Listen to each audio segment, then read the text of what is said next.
तो हम लोगों ने पिछले वीडियो में देख चुके हैं कि 2 मार्क्स का और 3 मार्क्स का जितने भी टाइप के क्वेश्चन थे, 2 और 3 मार्क्स के जितने भी क्वेश्चन थे, यानी कि 2 मार्क्स का टोटल क्वेश्चन 7 थे और 5 मार्क्स का जो टोटल क्वेश्चन थे वो भी 7 थे, है ना। और उसमें से 5 इसमें सॉल्व करना रहता है और 5 3 मार्क्स का सॉल्व करना रहता है। तो ये दोनों हम लोग पूरा का पूरा सॉल्व कर चुके हैं। इसका 7 का क्वेश्चन कंप्लीट किए हैं। 3 मार्क्स का टोटल 7 क्वेश्चन रहता है, उसको 7 का 7 कंप्लीट किए हैं, सिर्फ इसमें से रचनाएं को छोड़कर, और इसमें टोटल 7 क्वेश्चन को कंप्लीट कर चुके हैं। 2 मार्क्स का जितने भी क्वेश्चन होते हैं, ठीक है। आज हम लोग देखेंगे 5 मार्क्स के जो कितने क्वेश्चन होते हैं उसको पूरा आज सॉल्व करेंगे। 5 मार्क्स के टोटल जो क्वेश्चन होते हैं वो आते हैं 5, उसमें से सॉल्व करना रहता है 3, ठीक है। टोटल क्वेश्चन जो होता है, नंबर ऑफ क्वेश्चन, वो होता है 5, ठीक है। और सॉल्व कितना करना रहता है, तो 3 करना रहता है। तो हम लोग इसमें भी 5 का 5 सॉल्व करेंगे, ठीक है। तो चलिए आज का पहला क्वेश्चन देखते हैं, मॉडल पेपर 2023 का पहला क्वेश्चन मैथमेटिक्स का, ठीक है। तो फर्स्ट क्वेश्चन क्या है, मॉडल पेपर 5 मार्क्स का जो पहला क्वेश्चन है, 15 नंबर क्वेश्चन, वो है द्विघात समीकरण 4x² minus 4√3x plus 3 is equal to 0। तो इसका व्युत्क्रम ज्ञात करें।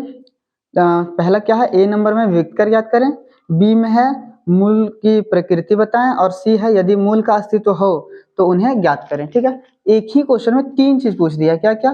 पहले तो व्युत्क्रम ज्ञात करने बोला है, उसके बाद पूछा मूलों की प्रकृति क्या होगा वो बताया है, और अगर अस्तित्व में हो तो मूल ज्ञात करने बोला, ठीक है। तो चलिए इसको देखते हैं कैसे सॉल्व करता है। यहाँ लिखेंगे हल, ठीक है। क्या समीकरण पहले लिख लेंगे हम लोग, क्या दिया हुआ, 4x² minus 4√3x plus 3 is equal to 0, ये करेंगे। उसके बाद सॉल्व करने का प्रोसेस क्या है, इसमें a इज इक्वल टू क्या है 4, b इज इक्वल टू क्या है -4√3 और c इज इक्वल टू क्या है 3। तो हम लोग व्युत्क्रम निकालते हैं। व्युत्क्रम क्या हो जाता है, d is equal to b² minus 4ac, ठीक है। तो b के जगह में क्या है -4√3 का स्क्वायर, माइनस का माइनस रहेगा, 4 की जगह में क्या है तो 4 ही रहेगा, a की जगह में क्या है 4 और c की जगह में क्या है तो 3 है, ठीक है। अब इसको सॉल्व करते हैं। तो इसको सॉल्व कैसे करेंगे, -4 को मल्टीप्लाई करके -4 से, तो माइनस माइनस प्लस और 4 चौका 16 प्लस में हो गया, और √3 इंटू √3, तो √3 सिर्फ 3 बाहर आ जाता है रूट से, तो इंटू में हो जाएगा 3, ठीक है।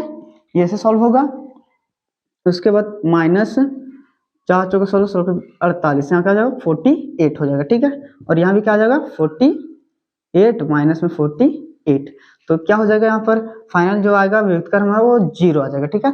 तो क्या आ गया d इज इक्वल टू 0, और जब d इज इक्वल टू 0 आता है तो मूल का जो होता है वो अस्तित्व होता है और इसके समान मूल आते हैं, ठीक है। तो ये नंबर तो हमारा निकल गया, व्युत्क्रम ज्ञात करने बोला था, तो ये का जो ये हल है वो निकल गया। अब b का हल क्या हो जाएगा कि मूल वास्तविक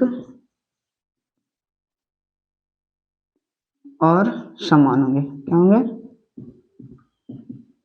समान होंगे, ठीक है। ये प्रकृति हो गया, मूल वास्तविक और समान होंगे, ठीक है। अब सी नंबर देखते हैं, अगर वास्तविक और समान होगा तो सी नंबर निकालना पड़ेगा। तो सी क्या हो जाएगा, x इज इक्वल टू क्या होता है formula, x equal to b minus b plus minus √d/2a। यहाँ पर अब d के जगह पर जैसे इसका फॉर्मूला क्या होता है, x is equal to -b plus minus √b² minus 4ac/2a, ये होता है। तो देखिए यहाँ पर क्या है b² माइनस 4ac, ये तो व्युत्क्रम का ही फॉर्मूला है, देख लीजिए क्या फॉर्मूला व्युत्क्रम निकालने का, b² माइनस 4ac। तो अंदर में तो रूट के अंदर तो यही है b² माइनस 4ac, सिर्फ बाहर में क्या है रूट लगा हुआ है, तो हम लोग इस फॉर्मूला में क्या रहने दिए, रूट रहने दिए, और ये पूरा b² माइनस 4ac क्या हो जाता है, तो व्युत्क्रम d हो जाता है। तो यहाँ पर क्या लिख दिया, d लिख दिया, ठीक है। तो चाहे आप ये फॉर्मूला बैठा के बनाइए, चाहे ये फॉर्मूला, आंसर सेम ही आएगा, ठीक है। तो देखते हैं आगे। तो इसमें क्या है, x इक्वल टू क्या हो जाएगा -b, तो माइनस तो रहेगा, b के जगह में क्या है तो -4√3, यही है। उसके बाद फॉर्मूला में क्या हो जाता है प्लस माइनस √d, तो रूट अंडर डी का वैल्यू कितना आया है, 0 आया, तो यहाँ पर क्या लिख देंगे 0 डिवाइडेड बाय 2 इंटू ए की जगह में क्या है 4, तो यहाँ 4 लिख देंगे हम लोग। तो अब माइनस माइनस तो प्लस, और 4 रूट 3, तो ये पूरा वैल्यू प्लस माइनस 0 और यहाँ 8, ठीक है। तो ये 0 हो गया, जिसका तो आपको वैल्यू है नहीं यहाँ पे, तो 4 रूट 3 डिवाइड बाय 8, और ये डिवाइडेड में 8 है, ऊपर 4 है तो कटेगा 2 टाइम्स में, यानी तो 2 बार में, तो 2 हो जाएगा। तो x का जो पूरा वैल्यू आया वो रूट 3/2, और हम लोग क्या देखें कि समान क्या होंगे, मूल जो होंगे वो समान होंगे, तो यही रूट 3 जो है वो 2 बार हो जाएगा, रूट 3/2, ये एक और हो जाएगा रूट 3/2, समान मूल आ गए, यही होगा फाइनल आंसर, ठीक है। तो अब इसको कॉपी में नोट कर लीजिए। तो अब इसको हम लोग बताते हैं।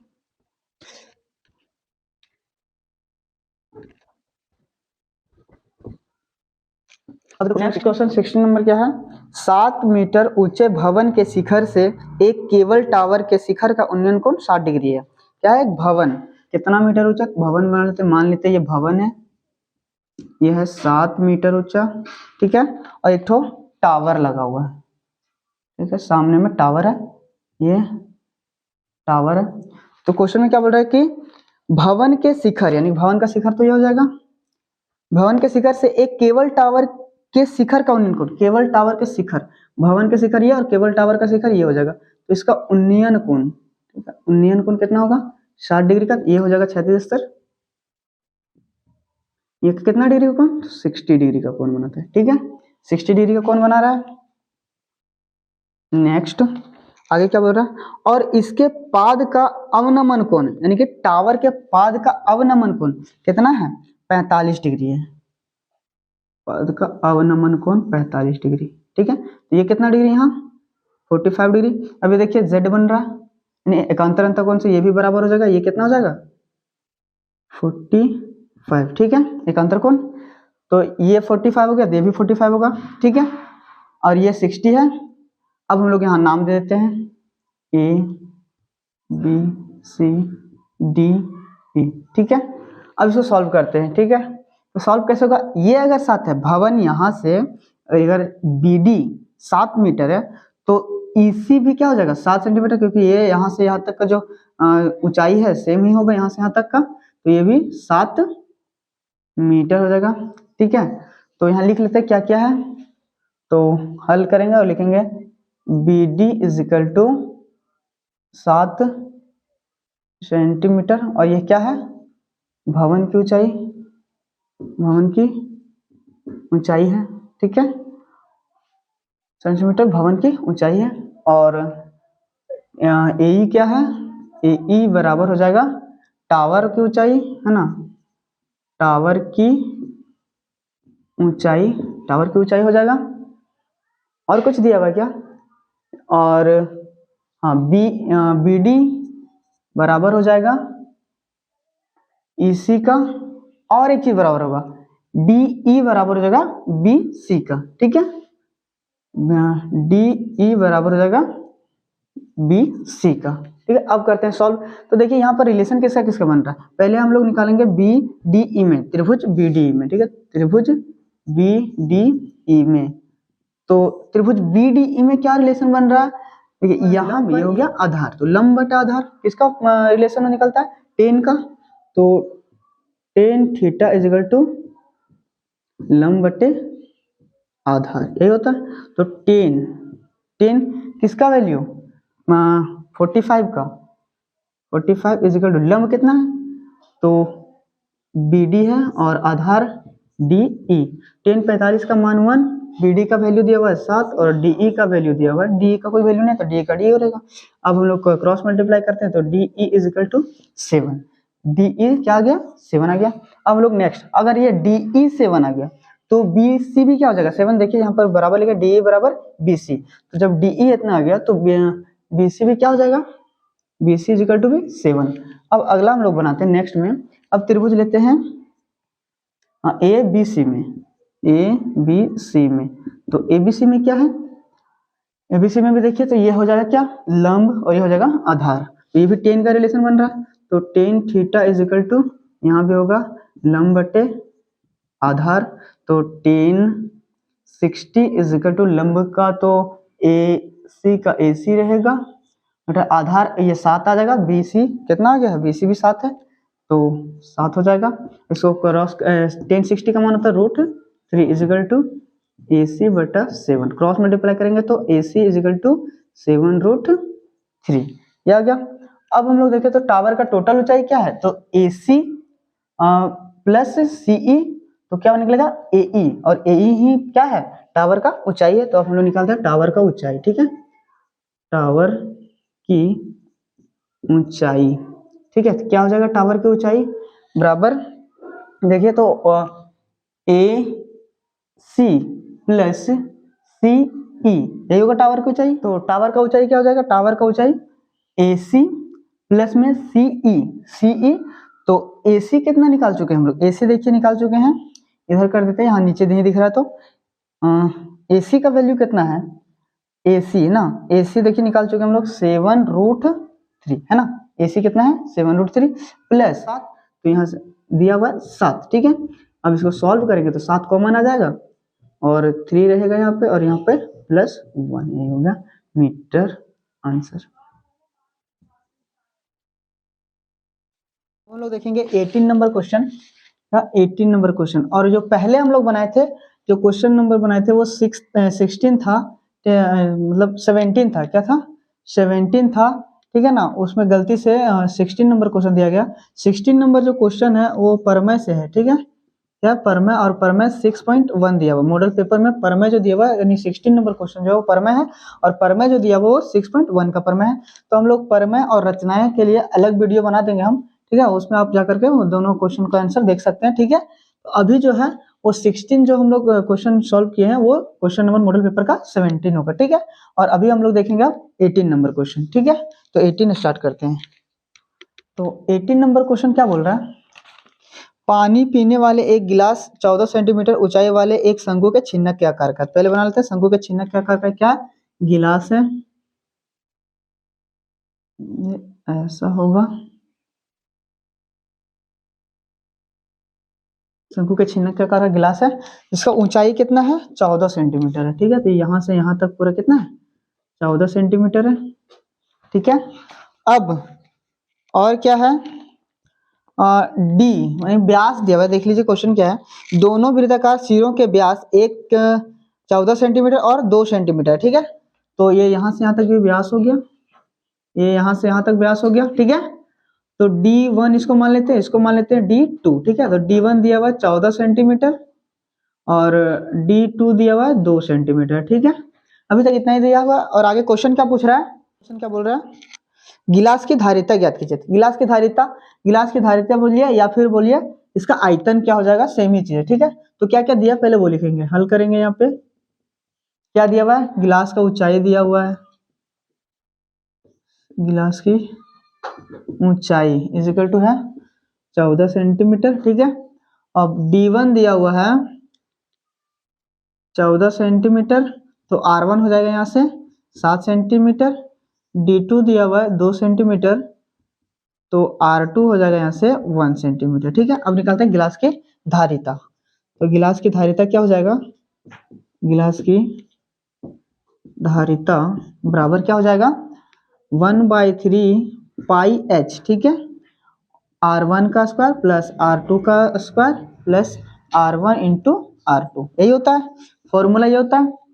तो अब आयतन निकालिए या फिर धारिता, हम बोल चुके पहले कि सेम होता है, फॉर्मूला ये होता है 1/3 इंटू पाई का वैल्यू 22/7 इंटू H 14, ठीक है, और R1 का क्या हो जाएगा फॉर्मूला है, और इसका मान बैठाएंगे तो मान क्या हो जाएगा 1/3 और 22 बटा पाई का वैल्यू 22/7, और H कितना 14 सेंटीमीटर, R1 कितना है, R1 आ गया 7, तो 7 का स्क्वायर प्लस R2 1 का स्क्वायर प्लस R1 के जगह में 7 और R2 के जगह में 1, यही हो जाएगा 1/3 का 1/3 इंटू 22/7, ये देखिए 7 से यहाँ पर 14 कट जाएगा 2 बार में, तो 22 दूनी 44 और 7 7 49 प्लस 1 का स्क्वायर 1 ही होगा, प्लस में 7 को 1 से मल्टीप्लाई करेंगे तो 7 आएगा, ठीक है।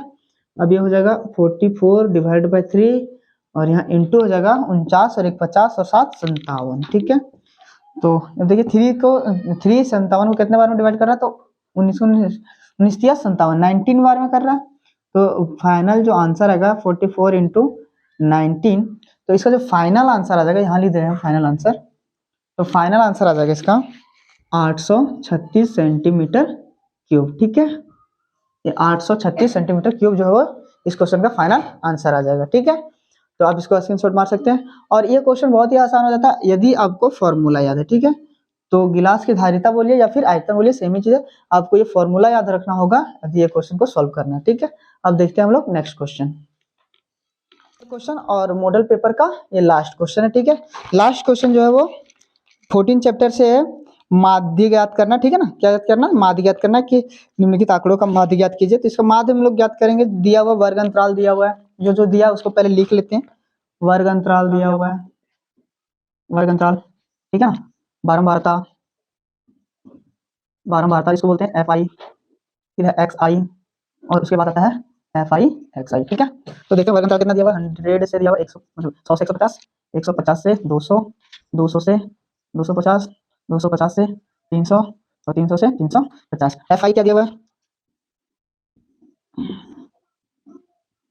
एफ आई क्या है, तो एफ आई दिया हुआ पहले 4, 5, 12, 2 और 2। ठीक है, एक्स आई कैसे निकाल लेते हैं, तो ये देखिए निम्न सीमा और उच्च सीमा जो है वर्ग अंतराल का, उन दोनों को जोड़ करके और 2 से भागा देते हैं। तो 100 और प्लस में 150 करेंगे तो आएगा 250, और इसको जब 2 से भागा देंगे तो आएगा 125। ठीक है, तो पहला क्या आ जाएगा 125। अब इन दोनों का जो अंतर होता है वही से जुड़ते जाता है। 125 में से अगर 50 जोड़ेंगे तो आ जाएगा 175, 175 में अगर से हम लोग यहाँ से 50 जोड़ें तो आ जाएगा 225, 225 करें तो 275, 275 में से अगर हम 50 जोड़े तो आएगा 325। ठीक है, ठीक है। अब इसको क्या करते हैं, एफ आई और एक्स आई को गुना करना होता है और यहाँ लिखना होता है। ठीक है, तो गुना करते हैं तो ये आ जाएगा 500। अगर हम लोग 125 को 4 से मल्टीप्लाई करेंगे तो आएगा 500। अब इसी तरह हम यहाँ नोट करके लिखे हुए हैं, तो आप लोग इसको मल्टीप्लाई कर करके यहाँ लिख लीजिएगा।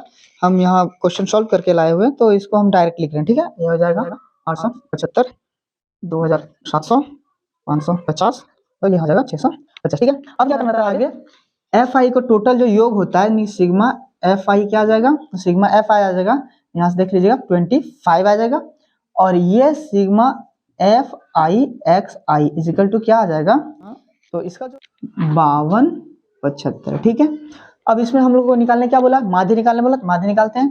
तो माध्य का फॉर्मूला क्या हो जाता है, माध्य is equal to sigma f i x i बटा सिग्मा एफ आई। ठीक है, तो एफ आई एक्स आई का वैल्यू कितना है 5275। ठीक है ना, और नीचे है 25। जब इसको डिवाइड करेंगे तो आएगा 211। ये होगा फाइनल आंसर, ये फाइनल आंसर आ गया। अब ये जो टोटल मॉडल पेपर का जो क्वेश्चन था 2023 का वो खत्म हो गया। उम्मीद है कि आप लोग अच्छे से तैयारी करेंगे आगे। तो ये जो मॉडल पेपर 2023 का था सारा क्वेश्चन हम कंप्लीट करा चुके हैं, और सारा जो है यूट्यूब पर अपलोड कर दिया गया है। तो आप लोग वहां से जाकर के एक एक क्वेश्चन को अच्छे से समझ के बनाइए। ठीक है, और अच्छे से बोर्ड का तैयारी कीजिए। ठीक है, मिलते हैं अगले वीडियो में।